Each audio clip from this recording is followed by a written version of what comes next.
चित्रकूट का रामघाट एक ऐसा पवित्र स्थान जहां आस्था आज भी बहती है, जहां हर लहर, हर ध्वनि भगवान के स्पर्श का एहसास कराती है।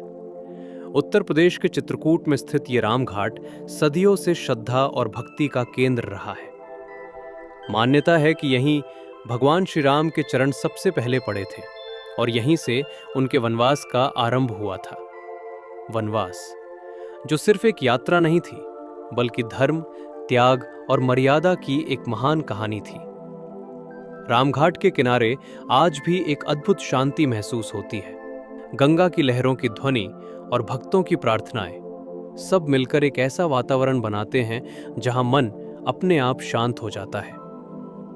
लेकिन इस स्थान से जुड़ी एक कहानी इसे और भी खास बनाती है। कहा जाता है इसी स्थान पर गोस्वामी तुलसीदास चंदन घिस रहे थे। वो अपने भक्ति में इतने लीन थे कि उन्हें अपने आसपास की दुनिया का भी ध्यान नहीं था।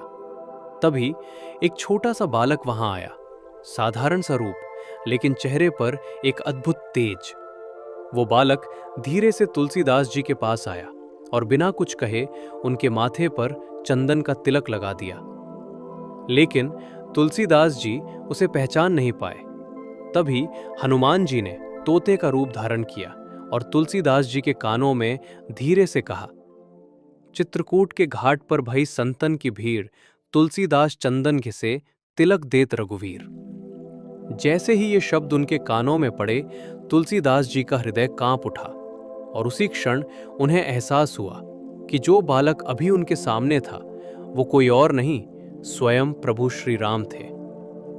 रामघाट सिर्फ एक स्थान नहीं, ये एक अनुभव है जहां हर कोना, हर पत्थर एक कहानी कहता है। रामघाट के पास ही एक प्राचीन शिव मंदिर भी स्थित है।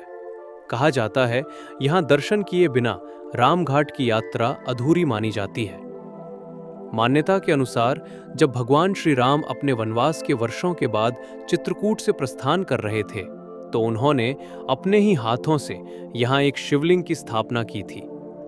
आज भी हजारों श्रद्धालु यहां आते हैं, कोई शांति की तलाश में, तो कोई अपनी मनोकामना लेकर। लेकिन जो यहां आता है वो खाली हाथ कभी नहीं लौटता।